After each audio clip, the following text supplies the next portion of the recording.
acompanhe a partir de agora, aqui na Tia Alegrete, programa Crônicas de Alegrete. Sim.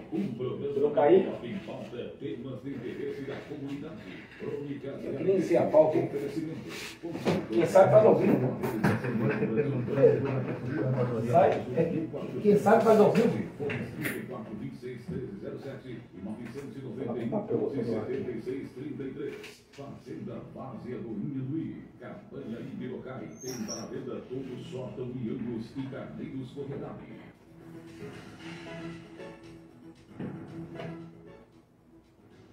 Bom dia, comunidade alegretense, bom dia, amigo do campo. Esperamos que essa chuva calma que está caindo aqui no Alegrete, esteja sendo um pouco mais intensa aí para amenizar essa crise, essas queimadas que tem assolado o nosso produtor rural, essa família do campo que tem trazido a comida para o dia a dia para nossas mesas, que tem segurado o PIB do Brasil e que tem conduzido a economia no Rio Grande do Sul. Bom dia, Coronel Castro. Bom dia, Alexandre Machado. Bom dia ao amigo Hélio Alves. Eu já estive mais cedo aqui no programa Momento Espírita e já cumprimentei o Hélio pela liderança do campeonato. Me parece que o Grêmio vem com uma força avassaladora. E o Alexandre veio fazer o programa sem camisa. Não sei se pode. Perguntei para o Hélio, ele permitiu. Acho que tem um protocolo, não sei, né? Castro, não sei, o último slogan do Grêmio, eles iam acabar com o planeta, né? Mas até agora não vi nada. Então, essa força avassaladora tu guarda pra ti, é igual do Vasco. Não, o Vasco é líder no Rio e o Grêmio aqui no Rio Grande do Sul. O Vasco é líder no Rio. A segunda divisão está em alta. E hoje parece que 13h30 tem o Palmeiras e Chelsea, né? É um bom jogo pro pessoal ver aí. Eu vou torcer pro Palmeiras, né? Tem uns que vão secar, mas tudo faz parte, né? Mas tá bom. E realmente o Alegrete amanheceu com uma chuvinha. Mais cedo eu estive aqui com meu amigo Sérgio Leonardo, que também nos acompanha, que é produtor rural, e ele disse que as chuvas estão muito esparsas. Diz que Quaraí choveu 130 milímetros em certas regiões. Muito boa chuva. Aqui já a chuva está vindo, ela meio que espalhou quando chegou próximo à cidade. Mas a gente torce para que chova um pouco mais no interior, porque eu estava vendo, ontem eu estava escutando na rádio, né, dizendo que 10% da produção de arroz pode estar comprometida, né, aqui no Rio Grande do Sul, fruto das secas. E o milho foi mais afetado e a soja também. Então nós aqui que temos essa vocação do agronegócio, que não é a vocação nossa, é a vocação do Brasil, e eu volto a dizer, eu gosto sempre de dizer, sem o produtor rural não tem comida, minha gente. Quem é que vive sem comida? Não é só comida não, roupa, tudo. Tudo vem da natureza, vem do campo, vem da produção, vem de um abnegado produtor rural que bem cedo, 5, 6 da manhã está tomando mate antes de sair para campear, para revisar a sua lavoura, e não tem domingo, não tem feriado. Muitos deles ficam anos sem fazer uma praia, gente, sem sair para lugar nenhum, porque estão preocupados com a lavoura. O Sérgio mesmo me disse de manhã aqui que essa noite ele não dormiu porque queimou um transformador, quase tomaram um choque lá fora e teve que vir 2 vezes na cidade durante a noite e agora de manhã. E olha que é no Rincão da Chácara, e é longe. Ele tem uma fazenda também, uma lavoura, 2 lavouras grandes no Guaço Boi, e vai e volta, e lá do Rincão da Chácara para o Guaço Boi é mais 72 quilômetros. Então você vê, o produtor rural é isso, é uma vida, uma dinâmica de vida muito diferente. A pessoa da cidade grande que senta numa mesa na hora do almoço e bota o seu prato, não tem ideia do esforço inaudito, hercúleo, que foi despendido para que aquele alimento estivesse na nossa mesa. Então, viva o produtor rural. Tá? E é uma pena, viu, Alexandre, que no Brasil existem vários segmentos da esquerda que não suportam o produtor rural. Não gostam. Aliás, eles não gostam de quem gera emprego, quem gera riqueza. Por que será isso, né, Alexandre? A gente também essa semana tivemos uma situação bastante polêmica aqui na cidade em relação à publicação aí no site de circulação local aqui, referente, digamos, agora está todo mundo apregoando que não devemos consumir carne. Eu estava assistindo uma matéria também no YouTube, onde estão levando para as crianças na sala de aula que consumir carne vai acabar com a Amazônia. Então olha ao ponto que está chegando essa rivalidade que os progressistas criaram contra o produtor rural, e estão querendo combater a todo momento. Agora, o efeito estufa é culpa também do gado, do pecuarista que tem gado no campo. Então a gente sabe que o produtor rural talvez seja a classe que mais preserva o meio ambiente, porque tem as zonas de preservação que é obrigado a ter. Agora, com toda essa sistemática do CAR, leva legal, todas essas questões têm que ser feitas, tem que ser comprovado, é fiscalizado de perto, as nascentes dos rios, as áreas verdes. Ninguém tem esse cuidado maior com o meio ambiente, até porque o produtor rural, se ele não tiver cuidado com a terra, ele vai acabar com o meio de produção dele. Então, acho que essas coisas são tão infelizes, ainda mais aqui em Alegrete. Eu quero acreditar que não foi intencional essa matéria, e parabéns ao sindicato, à Associação dos Engenheiros Agrícolas, todos que se manifestaram contra, porque todos nós aqui em Alegrete, não tem uma família aqui que não depende do campo. Todos nós dependemos. O que move a economia aqui no Alegrete é o homem do campo. Se a gente consegue ter uma coleta de lixo, é claro que a gente paga os impostos, mas o que mexe na economia, o que movimenta a economia, ao ponto de dar um plus a mais do que só o básico aqui em Alegrete, é o homem do campo, é o pecuarista, é o lavoureiro, são eles que fazem a economia de Alegrete girar. Então vamos parar com essa mania de querer bater e quem nos bota comida na mesa. É muito cômodo para nós estar aqui no ar-condicionado, falando no microfone, enquanto tem um lá, talvez essa hora na lavoura, aí, tentando arrumar uma forma de captar mais água da chuva, com um pá nas costas, como o Castro falou agora, passando a noite em claro, e aí a gente fica aqui, agarra o microfone e começa a criticar essas pessoas. Certo? Eu critico aqueles que ficam em acampamento comendo pão com mortadela, como aconteceu aqui num assentamento aqui, em que os caras estavam procurando, dizendo que não deu um pé de mandioca. Não deram mandioca porque não sabiam que mandioca é uma raiz. E isso acontece, são os homens que querem levar para o campo. Obviamente com as exceções, existem muitos pequenos produtores que receberam a terra do governo e estão produzindo. Esses vagabundos já venderam e já estão invadindo outra terra para comprar de novo. E o Bolsonaro parece que nos últimos 3 anos concedeu mais título de propriedade no campo do que nos últimos 20, né, Tiago? Exatamente, porque o que acontece? A esquerda, eles têm mania de querer escravizar as pessoas. Quando tu entrega só a posse para eles, que era o que a esquerda fazia para sem terra, tu não conseguia tirar um financiamento, tu não conseguia dar nada, nem a produção que estava em cima em garantia, porque a terra não era tua.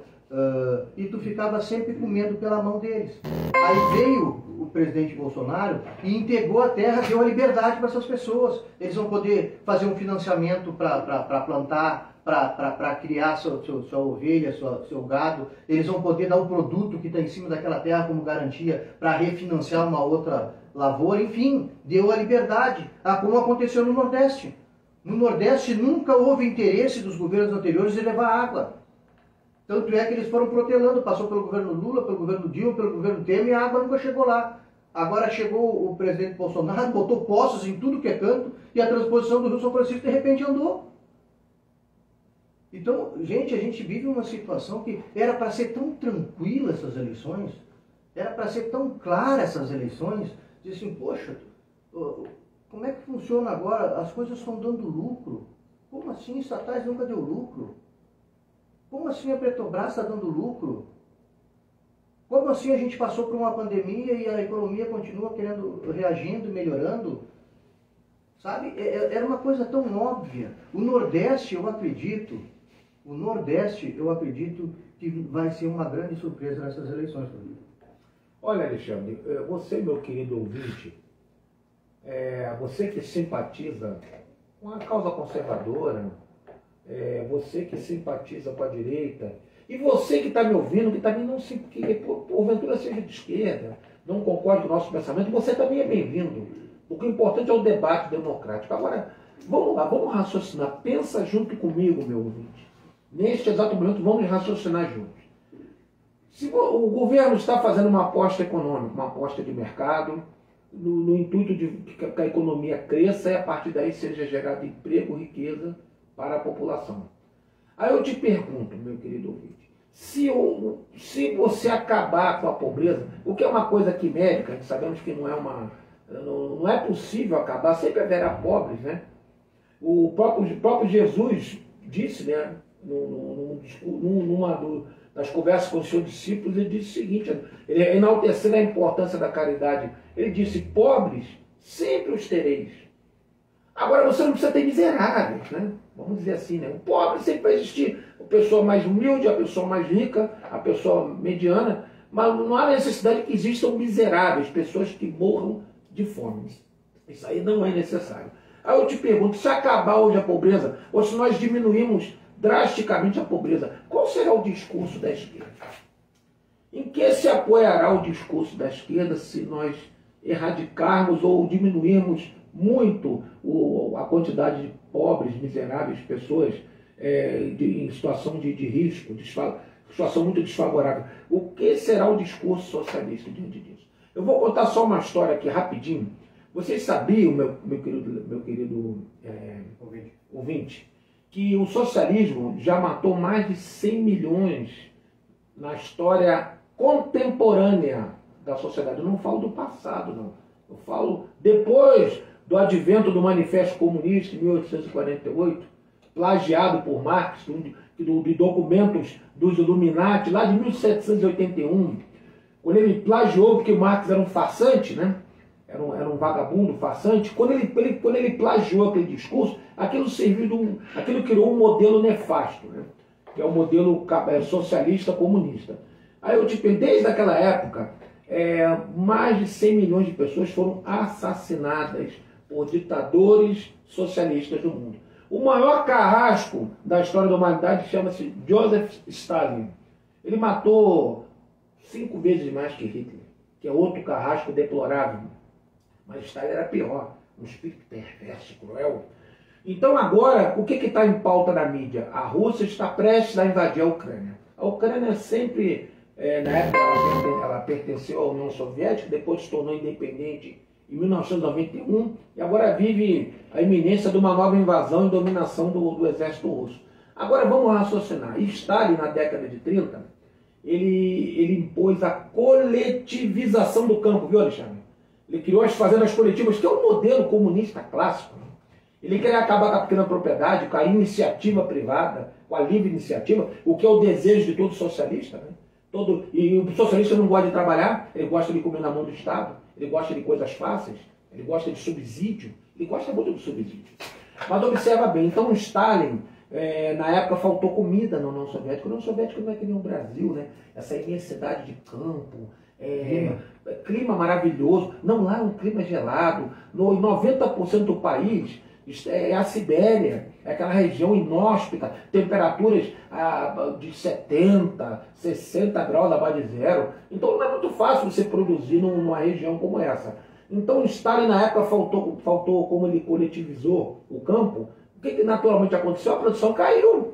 Você acaba querendo iniciativa, você vai escravizar o cara, vai obrigar o cara a produzir. Então, o que aconteceu? Na Ucrânia, o que Stalin fez? Ele fechou as fronteiras da Ucrânia e não deixou entrar comida. Porque a Ucrânia, naquela época, já se rebeldeava, né? Já estava se revoltando contra o modelo soviético. O que ele fez? Ele mandou fechar tudo, não ia entrar comida na Ucrânia.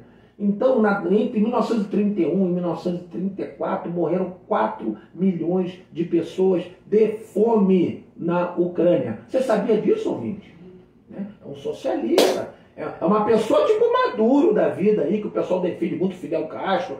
E o que acontecia? Essas pessoas morreram de fome. Então, existem relatos de arrepiar o cabelo, viu, Alexandre, na Ucrânia. Do tipo assim, as pessoas se juntavam, a fome era tanta, que elas começavam a ficar de olho num vizinho, um vizinho um pouquinho mais gordinho, tipo eu assim, daqui a pouco o vizinho sumia. Aí o que está falando? Eles matavam os vizinhos, os camponeses um pouquinho mais fortalecidos, e cozinhavam e comiam. Meu amigo. Então, o vizinho está um pouquinho mais gordo para ele já era uma ofensa, porque estava todo mundo raquítico, né, passando fome. Então eles capturavam as pessoas conhecidas, né, matavam e carneavam e cozinhavam para poder sobreviver. Então as pessoas comiam umas às outras porque estavam morrendo de fome. Agora o Brasil Vamos parar para pensar, o Brasil é um país rico como o nosso, nós vamos adotar um modelo socialista. Daqui a pouco, igual a Venezuela, igual um monte de países aqui na América do Sul que vivem governos socialistas quase ditatoriais. É isso que a gente quer. Eu pergunto para você, ouvinte, é isso que você quer? O Brasil tem condição de ser ponteiro, protagonista no ponto de vista econômico. Nós somos o país do futuro de verdade. O celeiro do mundo vai entregar isso na mão do modelo socialista. É isso mesmo. Vamos raciocinar. Até você que é de esquerda, que está me ouvindo, você sabia disso? O pessoal da esquerda estuda pouco. Eu estou falando sério, não estou ofendendo ninguém não, mas estuda pouco, lê pouco. E cai muito de discurso do Lula, que é um analfabeto. É um analfabeto completo. É uma pessoa que não tem cultura nenhuma, mas muito mal, extremamente perverso. E eles têm um projeto de poder, um projeto nefando, um projeto do Brasil se tornar um país que vai sustentar. Antigamente nós seríamos, o projeto é que nós fôssemos um satélite da União Soviética na América Latina. Agora não, o Brasil vai ser o grande polo irradiador do socialismo. Ele vai sustentar com a sua riqueza, com o teu trabalho, contribuinte. O teu trabalho produtor rural. Ele seria, o projeto é o Brasil sustentar todo o esforço socialista do planeta. Aí eu pergunto, povo brasileiro, é isso que você quer? Estado único. Então a gente tem que avaliar bem de perto essas situações e por que as pessoas falam tanto na criminalização do comunismo. Nós somos a favor que nunca tire a criminalização do nazismo. O nazismo foi uma das piores coisas que aconteceu com o povo judeu. Morrer da forma com que eles morreram. Mas o comunismo não foi diferente. O comunismo não foi diferente. Não, foi em termos de números, né, foi até muito pior. Então, por isso que as pessoas às vezes falam na criminalização do comunismo e as pessoas não entendem. Não entendem por que falam tanto na criminalização do comunismo, porque no comunismo, aqueles que se insurgem contra o poder devem ser mortos, na concepção deles é essa, devem ser mortos. E podem ter certeza que a gente não sabe de muitas mortes que ocorreram na Venezuela, em Cuba, que a gente não fica sabendo, porque eles não têm internet, eles não têm comunicação. Lá o governo de Cuba diz, a partir de agora, os jovens saíram para a rua porque foi cerceada a internet deles para eles não se comunicar. Então a gente não sabe, na China não se sabe quantas pessoas foram mortas, porque não se tem essa informação. Então os regimes comunistas continuam matando. Continuam matando. Então, por isso que se apregoa tanto a questão da criminalização do comunismo. Castro, essa semana também aconteceu uma situação extremamente pitoresca e que não foi muito alardeado, né? Todos sabem, porque essa parte a grande mídia publica, que surgiu todo um auê que o presidente Bolsonaro desobedeceu uma ordem do ministro Alexandre de Moraes e para ele ser ouvido no inquérito do vazamento das informações sigilosas do hacker que estiveram no sistema eleitoral. Delegada Denise Ribeiro. E aí o presidente Bolsonaro não foi no depoimento. Aí já encaminharam crime de desobediência e não sei o que mais, e papapá, vão prender, vão caçar. Pois bem, senhores, o inquérito que a Polícia Federal fez para apurar esses fatos foi arquivado, porque não existia sigilo no processo do vazamento, o suposto vazamento que o presidente Bolsonaro e o deputado Felipe Bastos eram naquela live. Não existia sigilo. Então o ministro mentiu, é isso? Exatamente. Fake news do STF. Ministro Alexandre de Moraes mentiu. Eles mandaram colocar sigilo no processo após a live do presidente para tentar incriminá-lo e principalmente para o senhor e a senhora que está nos ouvindo não saberem que as urnas são violáveis. A prova está aí. Agora, o que aconteceu?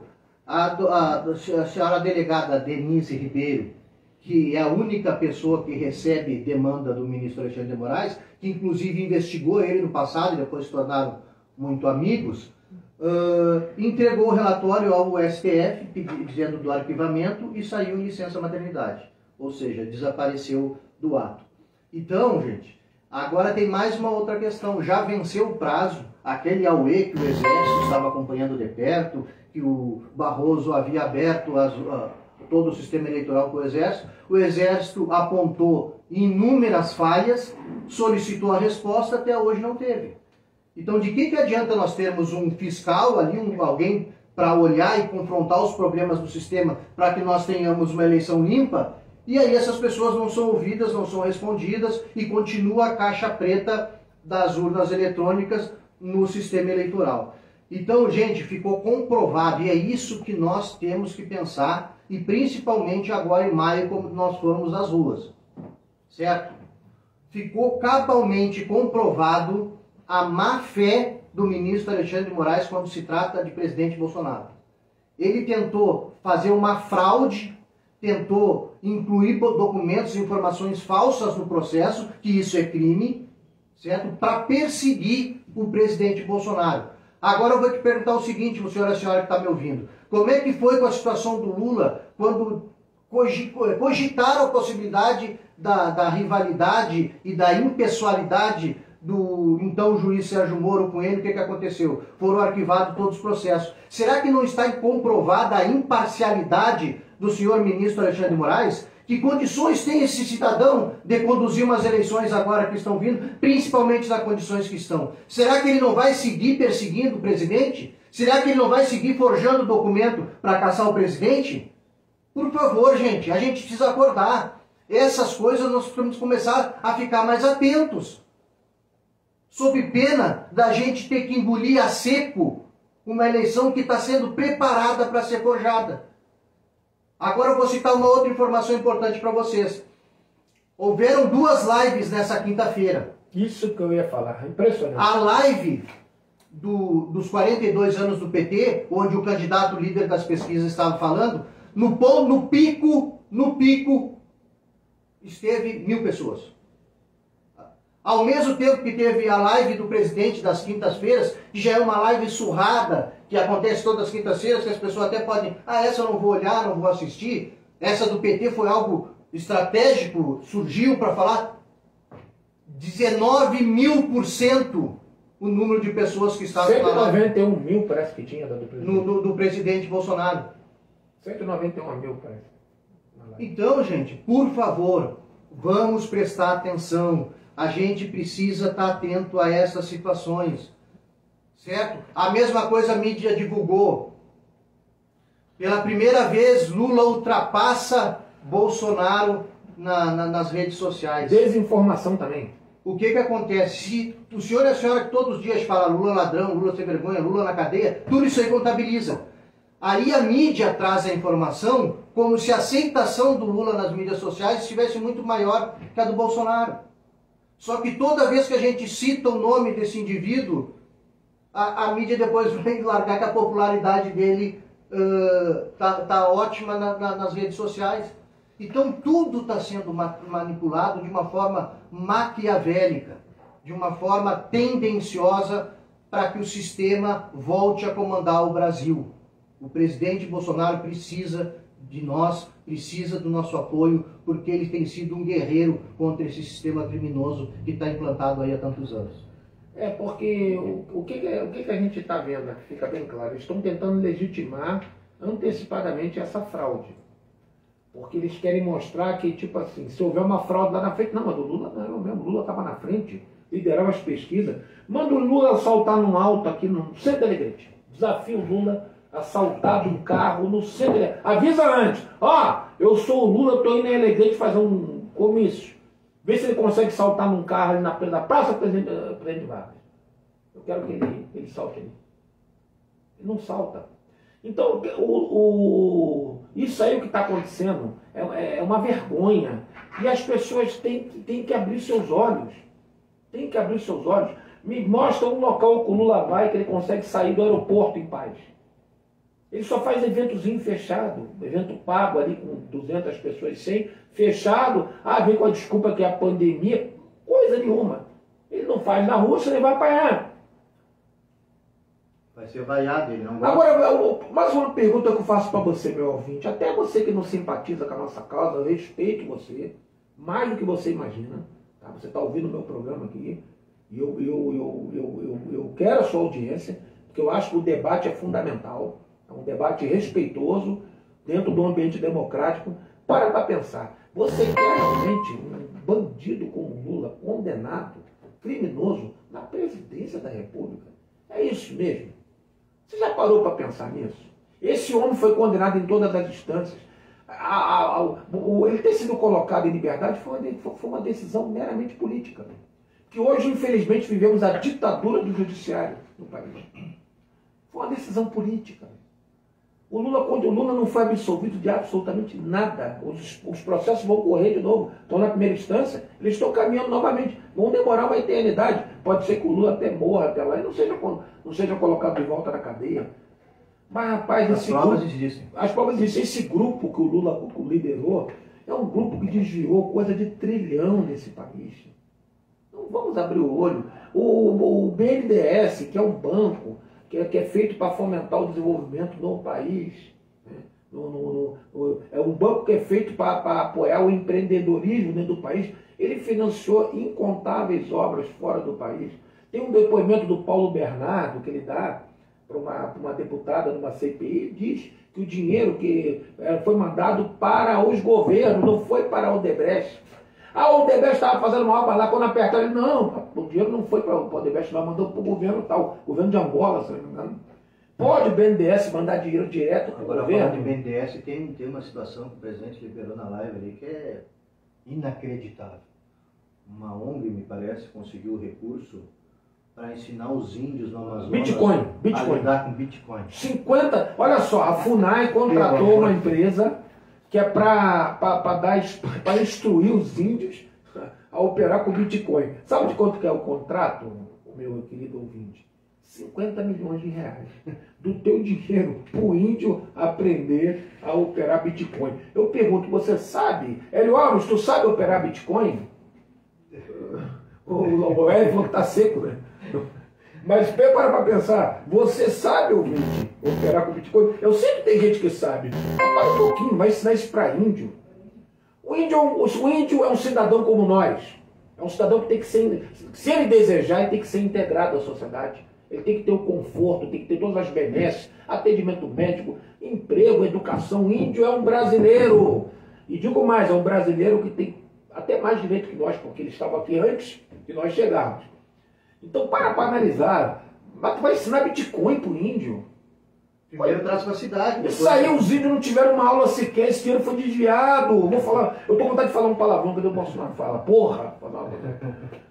Gente, esse país é uma quadrilha que roubou esse país durante anos. Meu Deus do céu. Acorda, povo brasileiro. Eu vou fazer minhas palavras, vou parafrasear o nosso senador. Vai vendo, Brasil. Recentemente também, um relatório do ministro Fachin, absolveram o Renan Calheiros e o Jader Barbalho daquela delação premiada que houve lá. Lembrando que essas delações premiadas que estão sendo discutidas hoje, nosso saudoso ministro Teoriza Vasque, que homologou todas e que estranhamente, coitado, morreu num acidente de avião. Então, coincidências, né? Mas coincidências acontecem. As delações premiadas que ele homologou estão sendo todas agora derrubadas pelos seus colegas lá de dentro do STF. Então, gente, essas informações são importantes. Não esqueçam, segunda-feira, o deputado Sanderson vai estar falando sobre as últimas questões lá de Brasília, a questão dos partidos aqui na Rádio Alegrete, com o nosso amigo Conrad e João Ulisses, no Jornal da Manhã. Não percam, que ele vai trazer algumas informações também sobre a medida provisória para a estiagem. Então vai ter informações bastante importantes aqui. E também aproveitar o finalzinho do programa aqui para dizer, houve alguns questionamentos na internet aí referente à questão do passaporte sanitário. A gente já falou por várias vezes aqui no programa. Nós não somos contra a vacina. Nós somos contra a obrigatoriedade da mesma. Eu me vacinei, o Coronel Castro vacinou. Quem quer se vacinar, vacina. Quem não quer se vacinar, não se vacina. Agora mesmo, aquela senhora lá em São Paulo que foi presa porque estava na praça, sem máscara, sozinha, sem ninguém por perto, recebeu uma indenização de 10 milhões de reais. Só que quem que vai pagar? Nós. Quem tinha que pagar era o prefeito que mandou prender ela. Então, são essas situações que a gente está lutando contra. A gente é pela liberdade. A pessoa tem interesse, até porque a vacina ela não te deixa imune. Tu pega e transmite. Então, por isso não vai fazer diferença nenhuma. Não vai ser uma pessoa sadia que vai entrar dentro da sala de aula que vai resolver a situação da pandemia. Passaporte sanitário não resolve a questão da pandemia. Simplesmente nos cerceia os direitos individuais. Quem trouxe o ônibus para o país foi o pessoal que podia viajar porque estava com as vacinas. Então tá. E é o seguinte, gente, eu não negocio a sua liberdade não, tá? Uma vez perdida a liberdade, já era. Não tem mais volta. Isso tudo são mecanismos de controle social, tá dentro da agenda globalista. Vamos abrir o olho. Daqui a pouco só vai deixar você entrar no mercado para comprar a tua boia se tiver passaporte vacinal. Olha que ponto nós vamos chegar, hein? Então, mandar um abraço para o Francis Machado, que está comemorando o aniversário dele hoje. Já passou o aniversário, mas como a festa é hoje, eu vou comemorar no dia da festa, né? E agradecer a todos os nossos patrocinadores, os ouvintes, o Hélio Alves. Hoje de tarde temos o programa romântico, aquele para dançar juntinho. Quem quiser assistir aí, tá aí nosso amigo Hélio Alves. Um grande abraço, um bom sábado e um abençoado domingo a todos. Bom fim de semana a todos.